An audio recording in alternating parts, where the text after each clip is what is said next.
Hello, ladies and gentlemen. Welcome to another edition of Hunting the Shadows. We're coming here for you live from the grotto, and I'm your host, Dennis Carroll.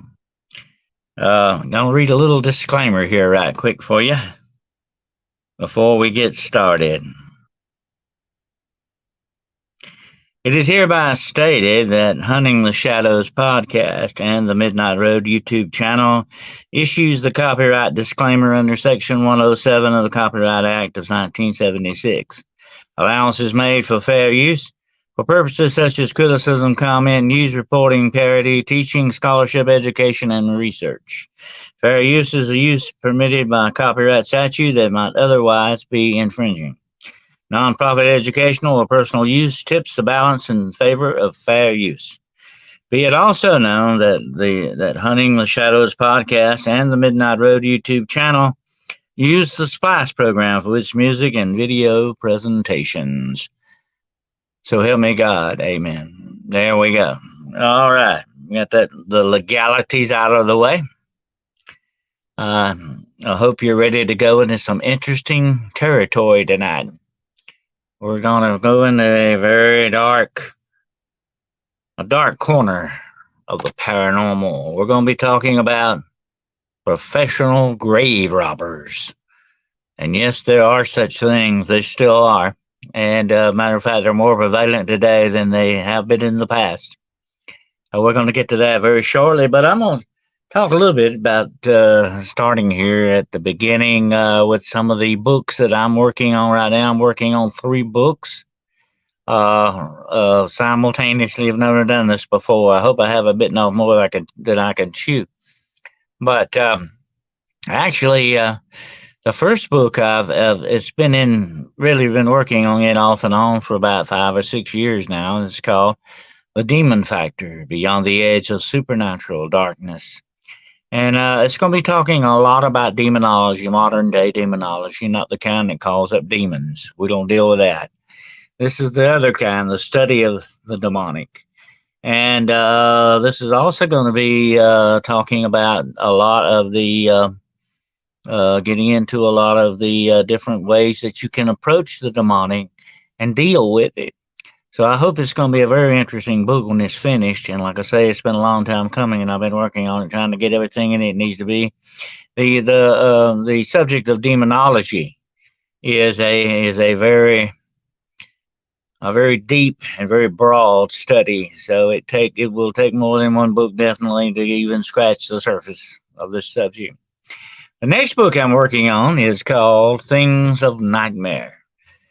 And it's basically going to be covering a lot of the spectrum of the beings and entities that one might encounter in the paranormal, and not just ghosts and evil spirits, but there are other things that may be out there as well. Things of Nightmare, and that's the name of the book. Things of Nightmare. The doorways are open, and I think it's going to be a very interesting book as well. Also, the last one I'm working on, I won't get too deep into it now because I've done a lot of podcasts on this. It's called The God Game, and it is very prevalent to what's going on in the world around us today, dealing with AI and all of its ramifications, and not only that, but robotics and other things as well, a whole lot of other things that go deep, deep and dark into some really strange, weird, and really disturbing territory. Absolutely. So that's the one I'm also working on 3 of them, and I just want to keep you informed on that and let you know. I want to hear from some comments out there, make sure I'm getting through to you, and if you can hear me out there and all that, I want to make sure I'm making that. So making the total here, so give me some comments if you can. Let me know you're out there. Hopefully I've got this set up right. I'm still learning, so it's going to take a while to get everything down right, pat the way it needs to go. But anyway, the whole thing is, in a nutshell, I'm still, like I say, still learning a lot of stuff here and all, and getting everything set up and getting it ready So I'm gonna roll with my little video clip here for you to get things started. And here we go.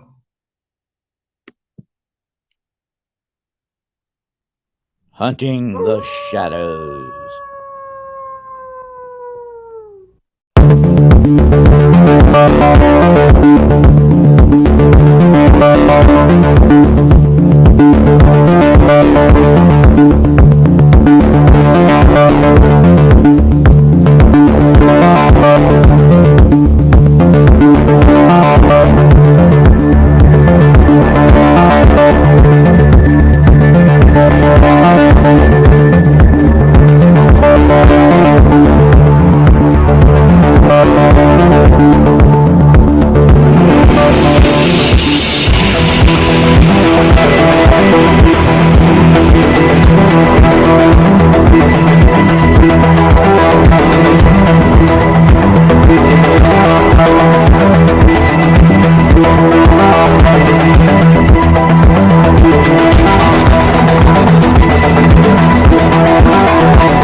Okay, there we go. Got that rolling, and I've got my overlays up here, so I'm ready to start on our subject tonight, which is professional grave robbers.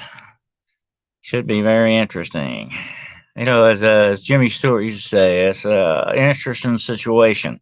By the way, talking about Jimmy Stewart, I don't know if you know this or not, but he actually, back in the 1950s, helped smuggle a Yeti finger out of Tibet. Supposed to be the actual finger of a Yeti, which is an abominable snowman, or probably something very similar to a Sasquatch. But he actually helped a friend of his smuggle this out to customs, and he smuggled it out through his wife's lingerie in her suitcase. So back in the 50s, it was really taboo for a man to touch another woman's underwear, especially if it was in her suitcase.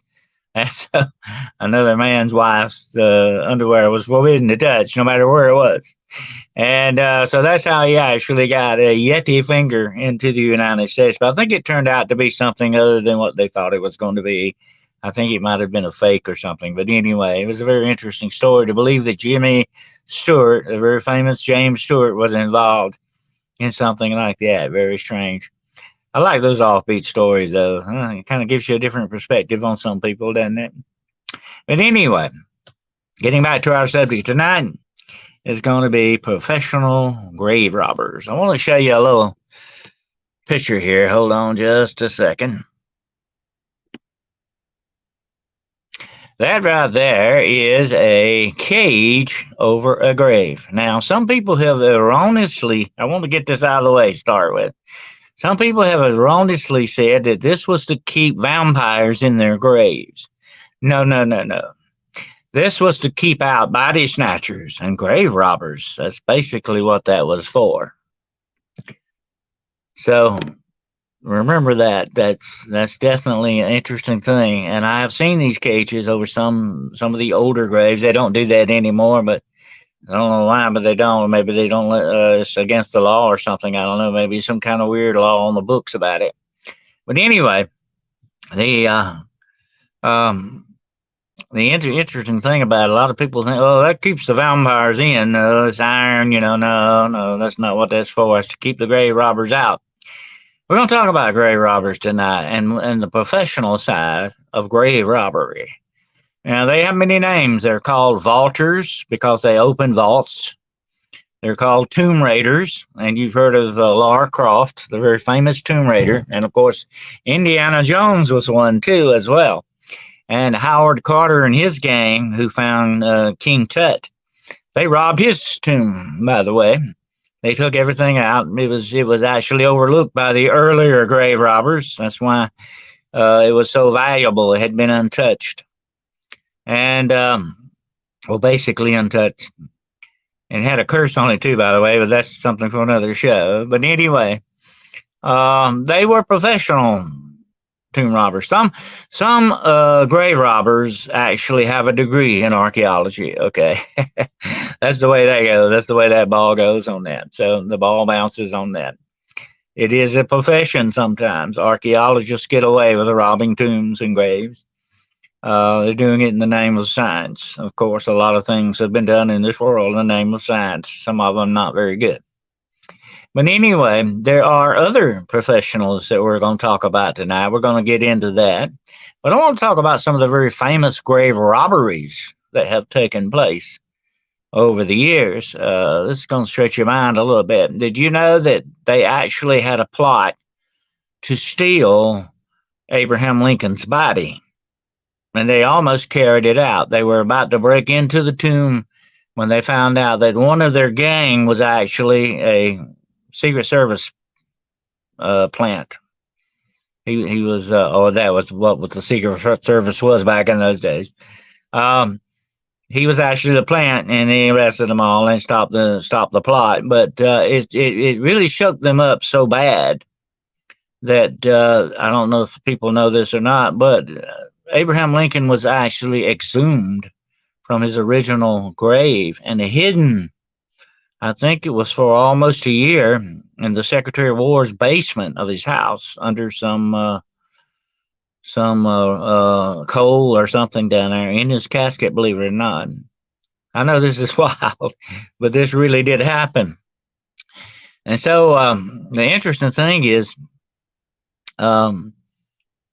they actually, when they reburied Abraham Lincoln, they said, we'll make sure that no one can ever dig his body up again. And so they put him, and he now lies under 16 feet of concrete. So that it's, it would be hard for grave robbers to do what they want to do. It's very interesting, though, that there was a plot to do that. And they were going to hold his body for, of course, for money, for ransom. And that was part of the plan. So it's very interesting to know that there's a lot of money, of course, in grave robbery, not just, the jewels that might be on the deceased or whatever the case may be. There's some other monetary value as well. And we're going to get into that in a little while. There's another very famous grave robbery that they are pretty sure was carried out, although they can't say for absolute 100% sure. But they have did some seismographic stuff on William Shakespeare's tomb, and they say that they think his skull is missing.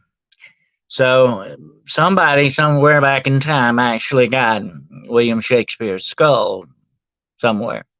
And of course, you've heard of the very famous Bush family involvement in the Skull and Bones fraternity.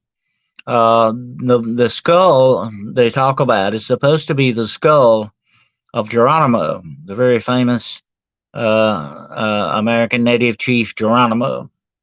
It would be interesting to find out for sure if his skull is still in that grave, and I think he's buried in Oklahoma, Fort Sill, if I'm not mistaken. So that would be very interesting to see if it really is still there or it's not in the Skull and Bones place in that college. And here's another very interesting famous grave robbery that was carried out. They actually stole the body of Charlie Chaplin. You remember Charlie Chaplin, the famous comedian? They actually stole his body, casket and all, and then contacted his widow for ransom. Well, she didn't really have the money to pay it for sure. But she informed the FBI, and of course they finally caught these guys, and they found, I think, Charlie Chaplin's body in a cornfield and returned it back to his grave. This time, I think they fixed it where it would be a little bit harder to get next time. So you've got some very famous grave robbery stuff going on, definitely. And I have seen actually a video of what I'm going to talk about next, and then the professional grave robbers. And we're going to get a little ghoulish here, okay, folks? Actual grave robbers, for a price, will get you whatever bones you want or whatever remnant of someone you might wish, if you have enough money to pay their price for it. So, for an example, let's say you're obsessed with James Dean, the very famous actor James Dean. How much would you pay for his skull? Which might be millions of dollars, would definitely be the price for it. But if you had the money, that wouldn't bother you. If you're a collector, and we know how obsessive collectors can get, that would not be that far fetched. That some people have in their collections famous bone artifacts of people. Or say this, for example, Marilyn Monroe. Someone who might be obsessed with her would probably pay millions of dollars, maybe for a right hand, or whatever the case may be. Whatever they wanted, they could hire these professional tomb robbers, these grave robbers, to go in and steal what they wanted to from these things. And if you look at some of these celebrities, some of them, like Marilyn Monroe, lie in above ground vaults. That's the easiest ones to get. Of course, even in ground burials do not stop grave robbers. No, it's just a little bit harder to deal with. They would prefer the above ground vaults and tombs.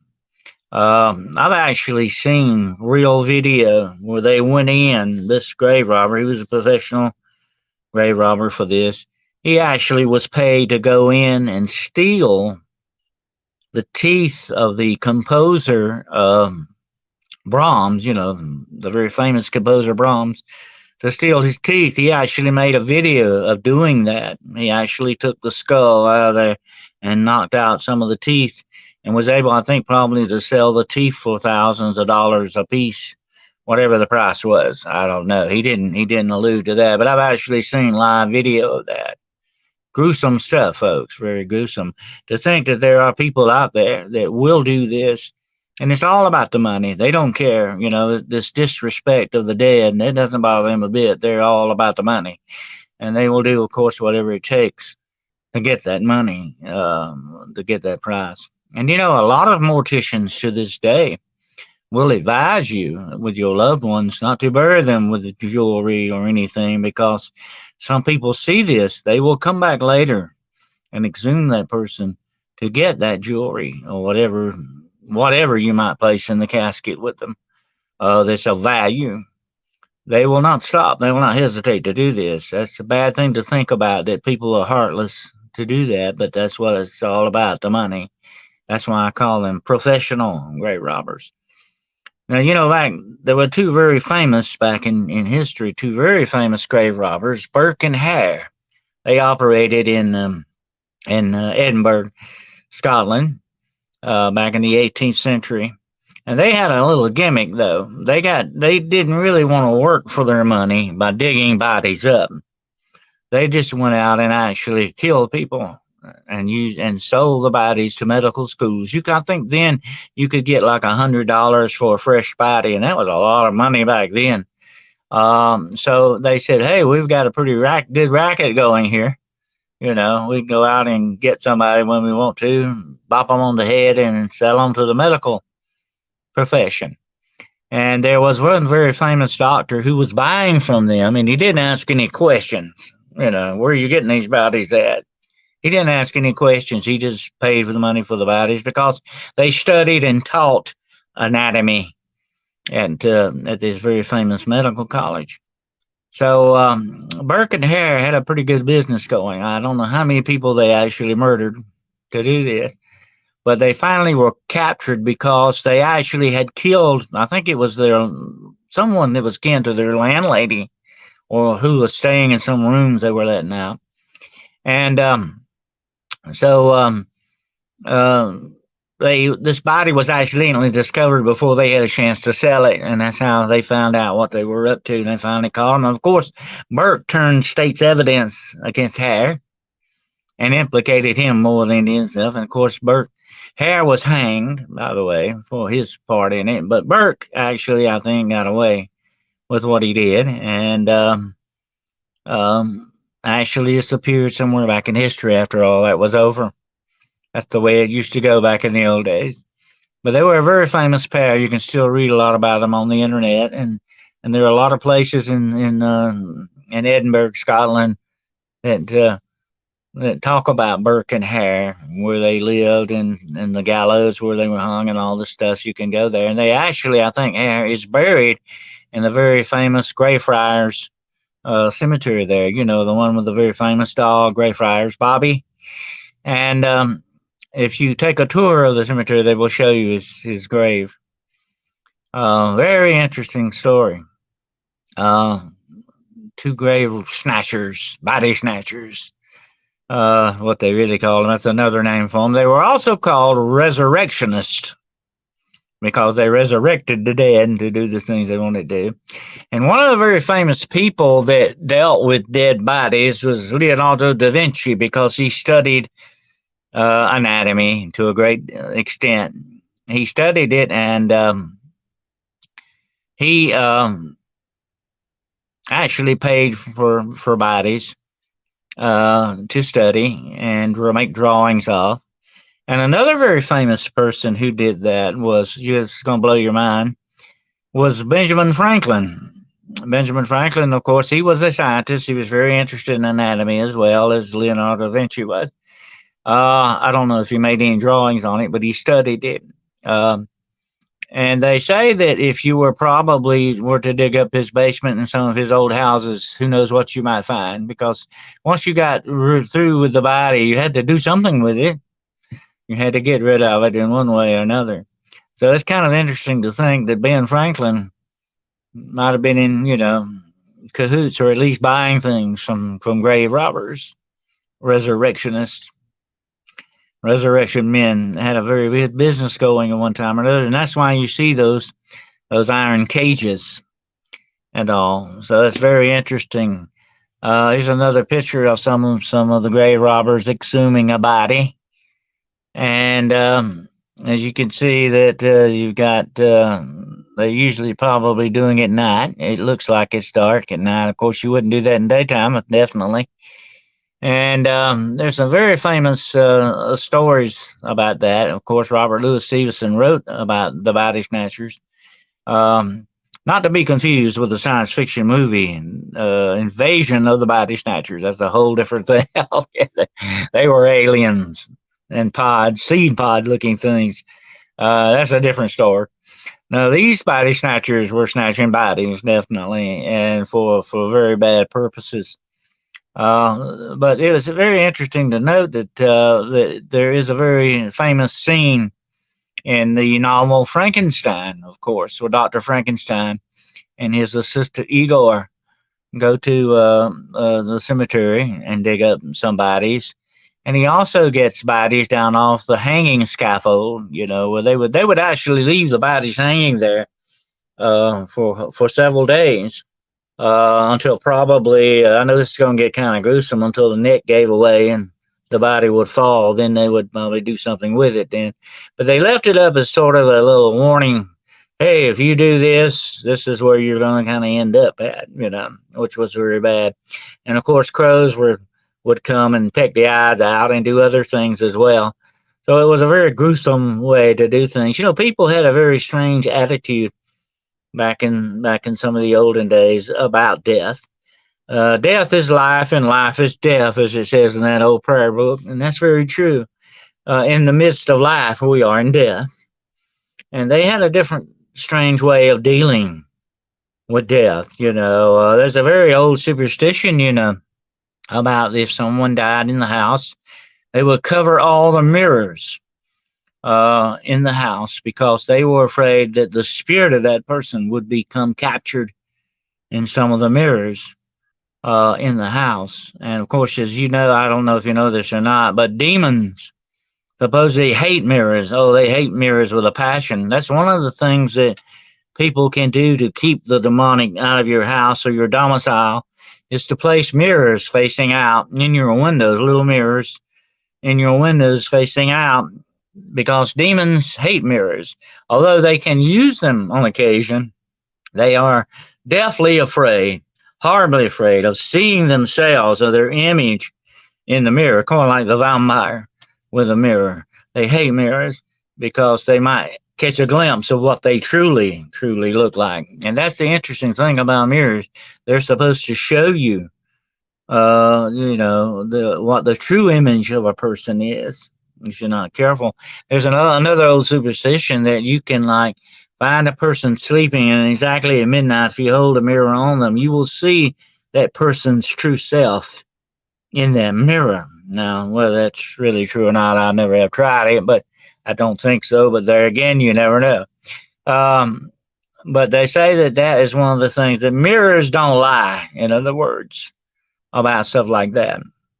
And they say that's why the demons hate them, because they might see their true visage of what they truly look like now, and they're no longer beings of light, but of darkness, evil, and corrupt. I've seen them, and I know they are horrible, horrible things to look at, and I could see why they wouldn't want to see themselves.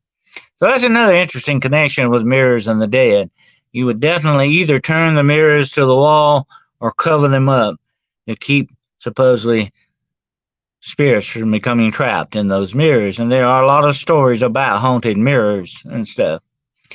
And there are a lot of stories about haunted graveyards, and some of them do concern body snatchers. There are certain graveyards, and I won't go into the names of them. One of them is the graveyard in New Orleans, where supposedly at night you can see old candle lights, the old lantern lights, and nobody uses lanterns anymore. But you can supposedly see these old lantern lights or candles flickering out there in the dark sometimes. It is supposed to be the ghost of some of the grave robbers that were out to steal the jewelry off of the bodies and stuff like that. Uh, this was supposed to be a very bad sin and a very terrible crime, which I can understand why, of course. And that these poor lost souls would be haunted for the rest of eternity by the evil deeds that they did.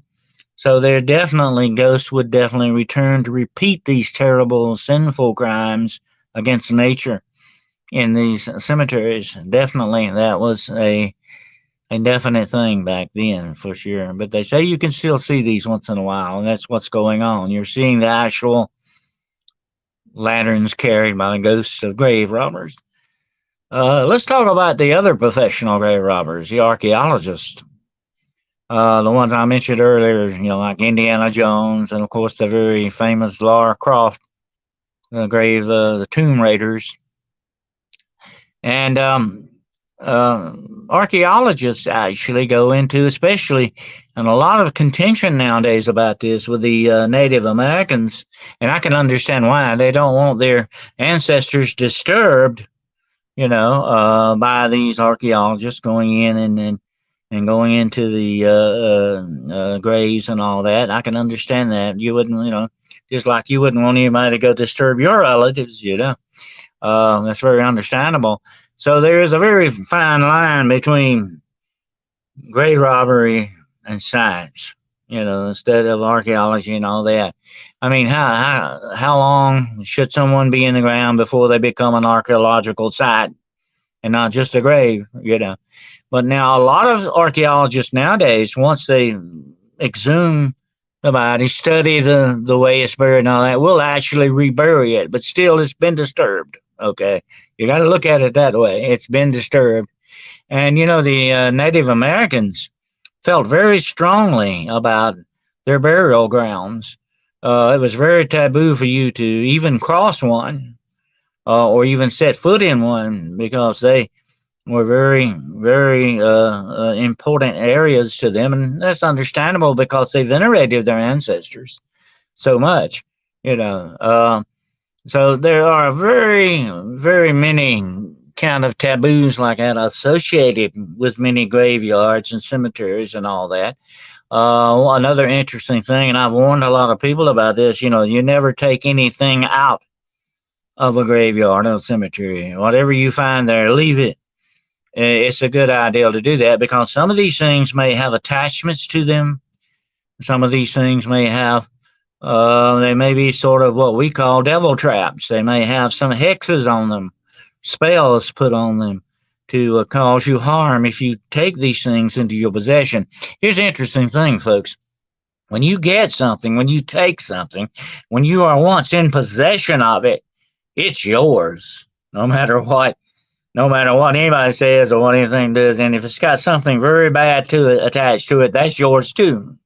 And that's one thing you've got to really understand. And I've had a lot of cases and talked to a lot of people about being careful with things you bring into your house.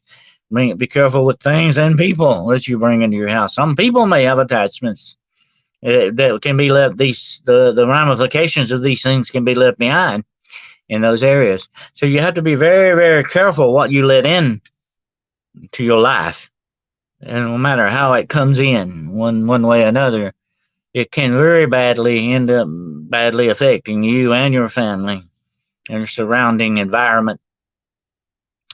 And so there are a lot of these evil people will leave these devil traps in cemeteries for people to pick up and take back with them, whether it's a coin or some kind of fetish of some sort or whatever the situation may be. Do not pick up anything in a cemetery or take anything out. But now grave robbers don't feel that way. They're there basically to steal jewelry off of bodies and all that. And like I said, some are there to get the bodies. It's a very sad thing. And here's another thing about grave robbery we're going to get into here.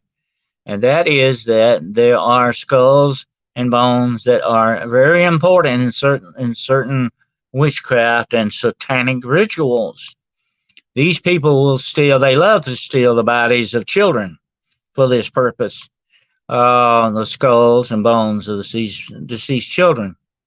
I've seen and heard many cases where children's graves have been desecrated and dug up and the bones stolen. It's a very sad thing to see, but that has happened. And they use these in dark witchcraft and satanic rituals as not only they're not really sacrifices, they're part of the implements that they use. They actually will drink out of the skulls to a certain extent. There's other things they do as well I won't go into. But it's very, very ghoulish stuff, definitely. It's not very nice stuff to talk about around the dinner table, definitely. You wouldn't want to do that. But that is the case. The case being with some of this stuff that has taken place is I've actually seen in one instance in a cemetery not that far from where I'm sitting tonight, where there was a actual hole cut in a fence where they said that a baby's casket was put through there, stolen out of the ground. So this was prevalent and still is, unfortunately, more so, especially in economic times when things get worse. They will break into these tombs more and to steal jewelry or whatever artifacts they may be able to get. So it kind of runs with hard economic times as well. So it's very interesting how this history of this is still ongoing. I think it may be more ongoing now than it has really ever been before in the past, because, like I said, of the economic situation, but also these collectors. People with a lot of money, I think they have more money than they actually have brains, folks, and they certainly have more money than they have a heart. Will pay anything, any price to collect something.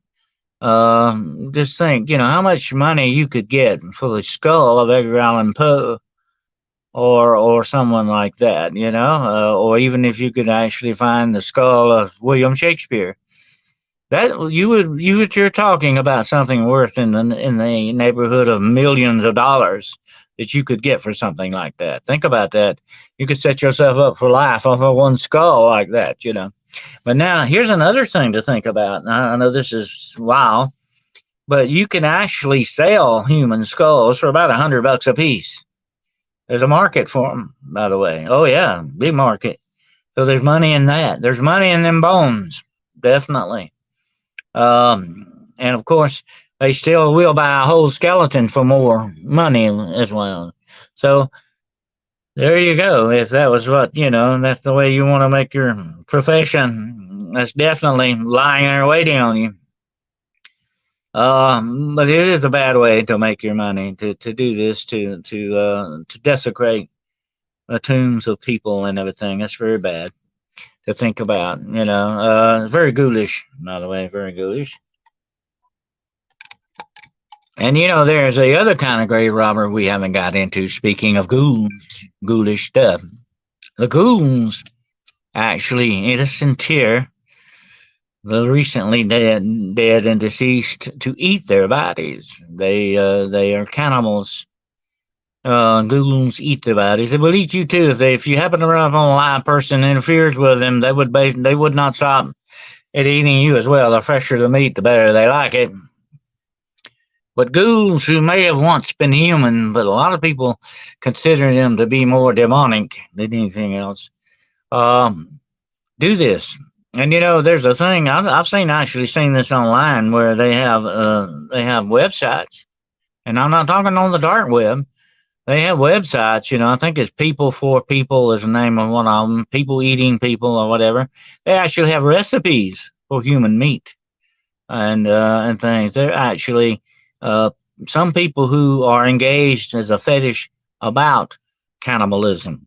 They're all about it actually, and just as you have colonies of so-called wannabe vampires that have their teeth fixed and they drink blood and they want to live the vampire lifestyle. I call them the human vampires.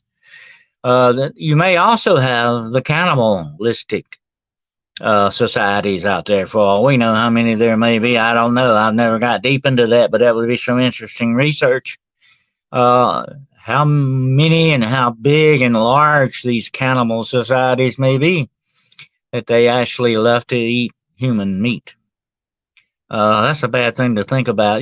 Down through time, through the centuries, in most every culture in the world, that was a big taboo. You just did not eat your fellow man or woman. That this was not done. That was the one thing he drew a line at.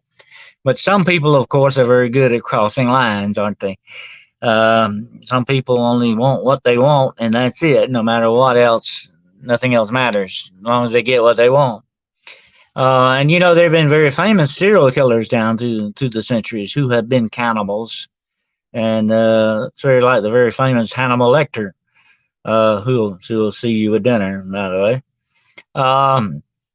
They actually enjoy partaking in human meat, human flesh. That's a very bad thing to think about, but this stuff is actually really going on in this world, folks. There's a lot of evil walking around, in this world that it's hard to believe is actually on this planet with us, but it is. It's true. It's out there. And I think it was actually one serial killer who cannibalized people and would then use their skin and wear their skin. Weird, freaky stuff. So, by the way, there is supposed to be a book in Edinburgh, Scotland, that's made from the skin of Hare, I told you about earlier, the famous body snatcher. And they have his skeleton. He ended up in the medical school. His skeletons, the judge actually had that fixed, that after he was hung, and his body would be donated to the medical school. And you can go by there today and see his skeleton hanging there in that medical school. A bad end for a body snatcher, huh?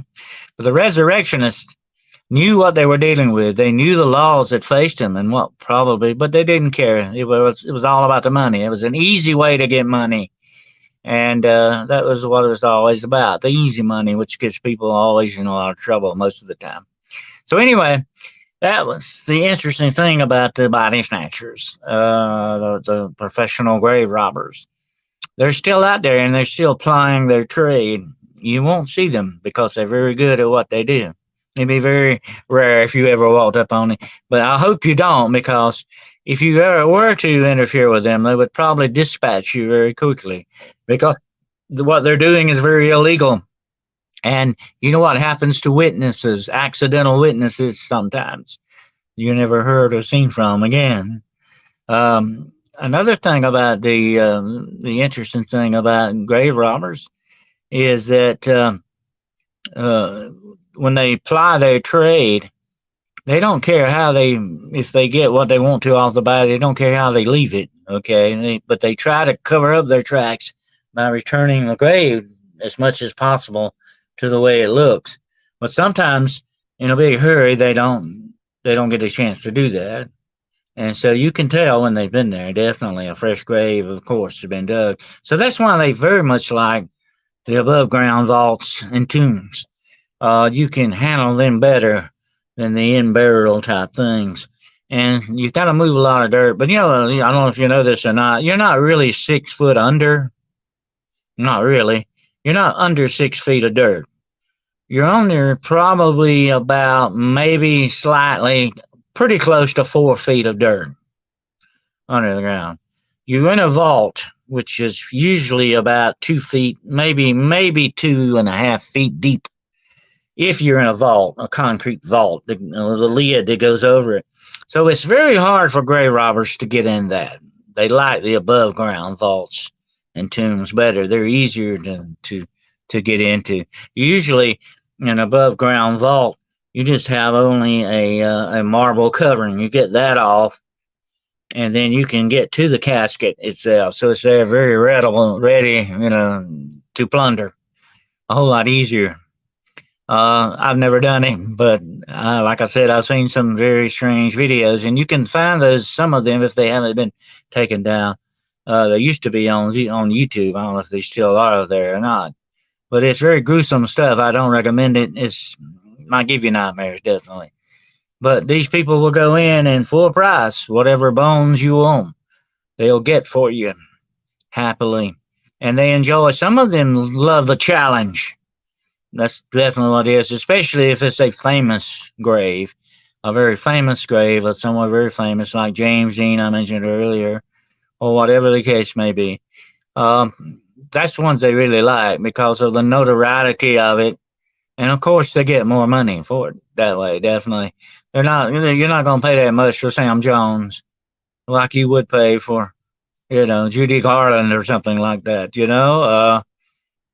That's just the way these people work, or these ghouls. They really are ghouls, sort of human ghouls in a way, because they do disinter the bodies. They do what they do. They do for money, though, not for cannibalism. The other ones I mentioned. But it is not a very wholesome profession, definitely, and you won't find any advertisements in the newspaper for it, or any in the want ads. I don't think. I hope not. Anyway, it's just one of those professions, another one of those dark corners of the paranormal, and we will be going into some of those other dark corners, definitely. Next week, I'm going to be talking about clones, mask wearers, and doppelgangers. So that's going to be very interesting. Another very dark corner of the paranormal that we'll get into. So tonight, when you go to sleep, while you go to sleep, maybe you might want to think about the third shift, the graveyard shift that may be working out there in the night. And I'm not talking about the guys at the factories and the supermarkets. There's another graveyard shift that's probably hard at work out there somewhere in the cemeteries of our heartland, looking for relics, looking for more money that they could make. Not a nice bunch of people, definitely. It's even some women are in this profession. It's not just men, by the way. So it's not a good thing to think about, but it is something to realize that is truly going on out there, and that there are such people that will do things like that, definitely without a heartbeat or a second thought. They'll do it because of the money. It's good money in it if you think about it, but what a way to get it. I mean, how could you? You've heard of that expression, blood money. This is very much like that, isn't it? How could you really be happy with that? That's a bad thought to think about. To live off the misery of others and the things that they've done and the desecration of cemeteries and graveyards is a bad thing. I would not definitely want any of my people, or I'm sure you would not want any of your people disturbed like that. But these guys, they don't care. That's part of their underground profession, you might say. So anyway, that's about the tomb robbers and the grave robbers out there, the graveyard shift, the resurrectionist men and women that are hard at work getting those bones, definitely. And jewels too, whatever it might be out there. And that's one of the reasons, by the way, I was going to mention this. The very famous actor John Wayne does not have a headstone. Nobody knows exactly where John Wayne is buried, and his family wanted it that way. So there wouldn't be any problem with grave robbers or anything like that, anybody trying to get his body and hold it for ransom or whatever the case might be. And unfortunately, a lot of famous people have had to do that. They have to lie in unmarked graves. That's pretty bad.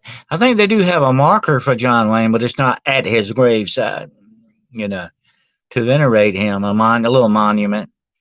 But you have to do that with certain very famous people. The more famous you are, the more of a price goes with you, you know. Oh, by the way, there is evidence that they tried to dig up Elvis shortly after he was buried. Oh, yeah.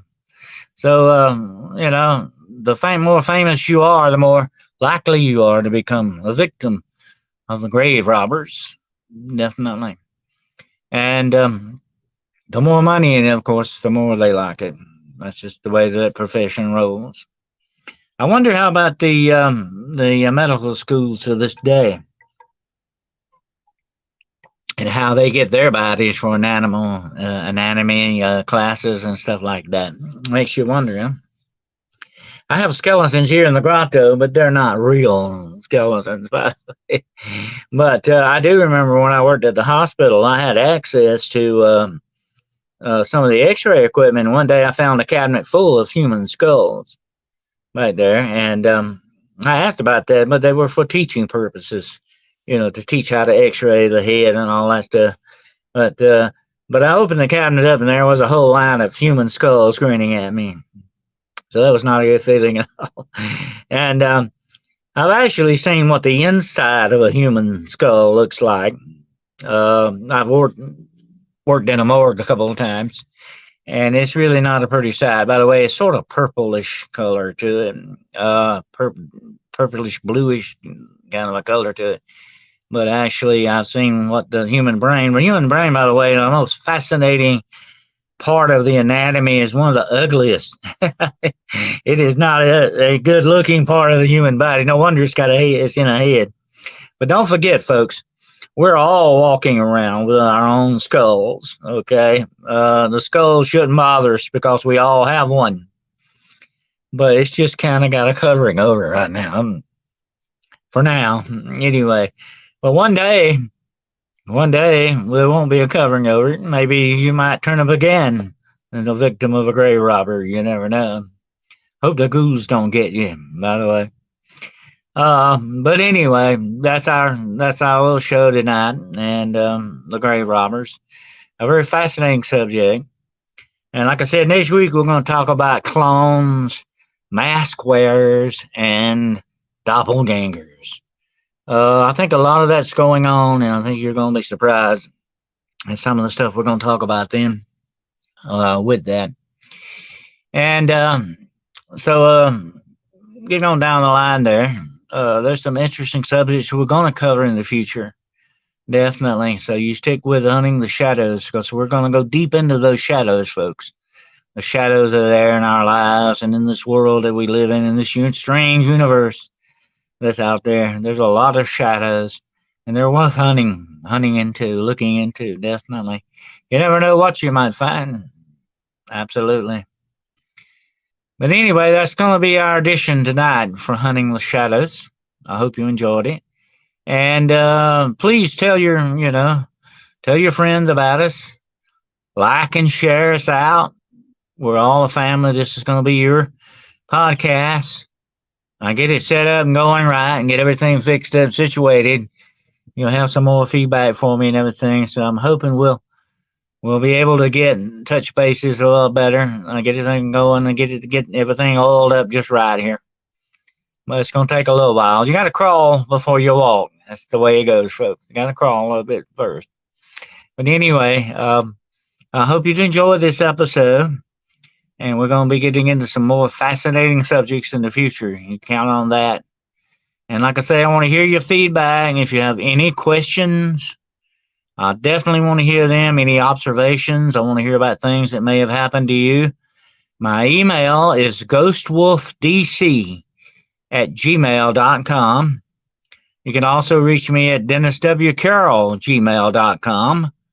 Or you can also reach me at denniswcarroll.com. That's my website. And please tune in Sunday night for my show at Grizzly Chris. Demonology Today, which will be at 9 o'clock Eastern Standard Time Sunday night. Be sure to tune in for that. We're going to have a very interesting show this week, Lost Souls. So that's going to be a very interesting little thing we're going to be doing on that. The lost souls that are walking around out there, folks, are some of the most dangerous people on this planet. Definitely. So you might want to listen in on that. And of course, I will be on my good friend, Brother Nighthawk, Nighthawk's podcast Saturday and Sunday morning. Paranormal Brew shows. They will be at 10 o'clock Saturday and Sunday morning, 10 a.m. sharp, Eastern Standard Time, along with my good friend Gerald from Midwest Night Watchers and Grandmaster G. And who knows what we'll get into and be talking about on those podcasts.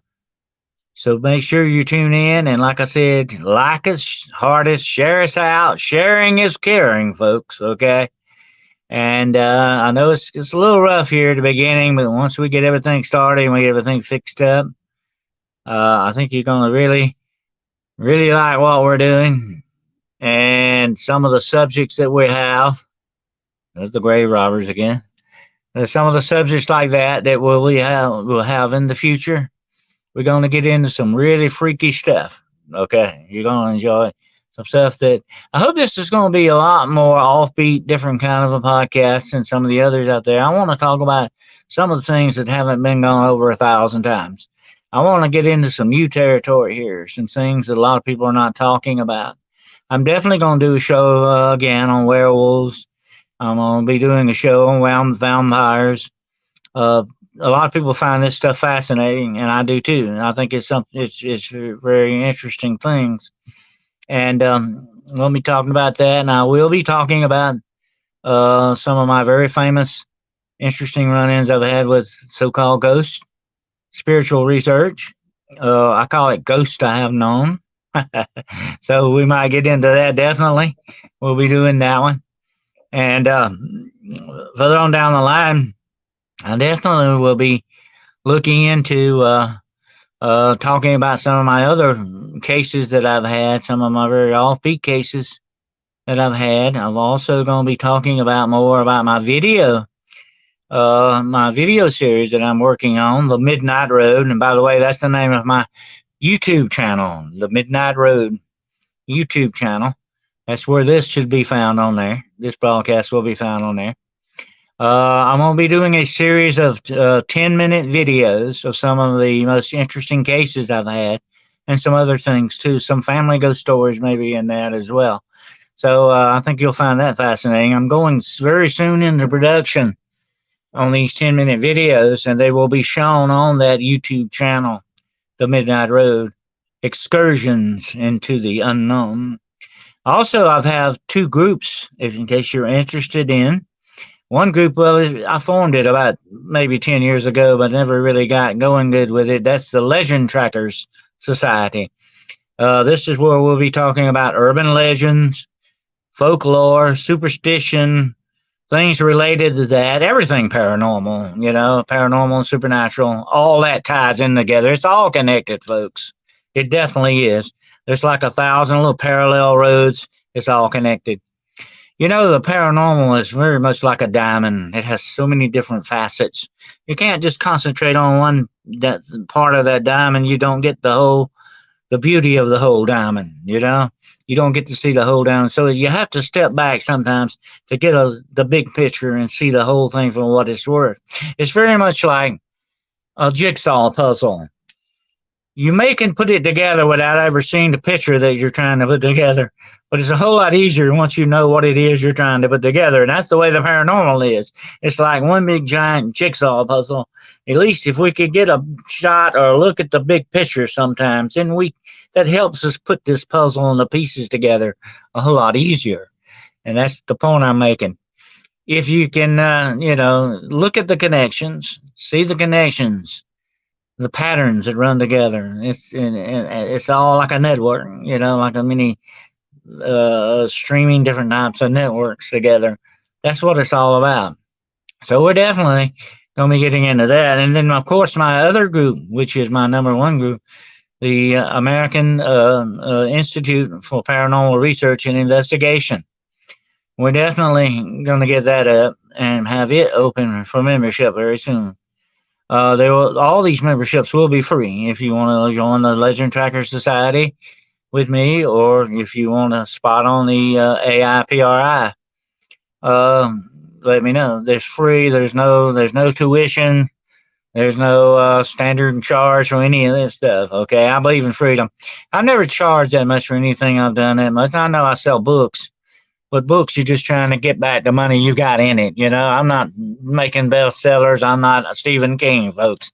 They won't pay me $1 million for them. But my main goal is not the money. It's not anything. If this was about the money, I'm definitely in the wrong profession here. Okay, not for me anyway.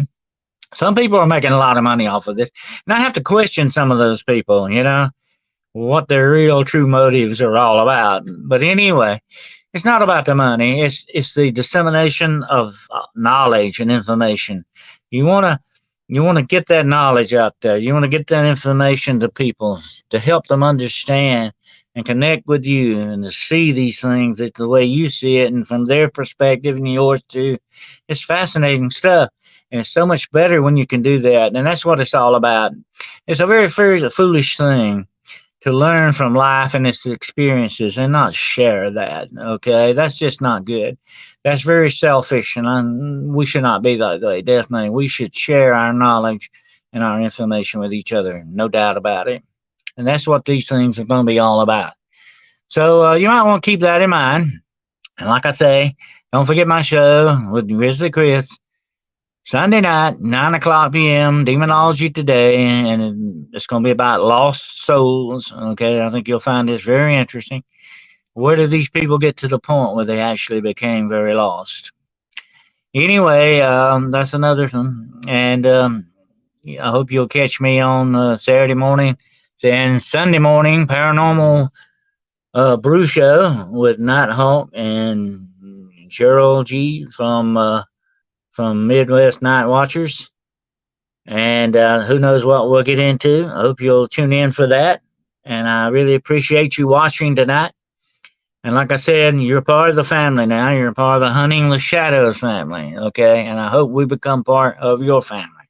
And it's something you want to watch with us and tune in every Wednesday night here at 9 o'clock Eastern Standard Time for Hunting the Shadows. We're going to go questing into the unknown. We're going to embrace the mystery. And that's what it's all about, folks.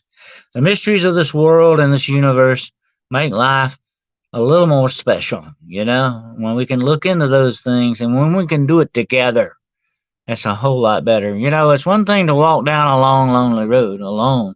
It's another thing when you've got a companion with you on that road. And I really appreciate you walking a little ways on that road with me tonight. Down that road into the unknown and into the shadows, hunting the shadows. Thank you for tuning in.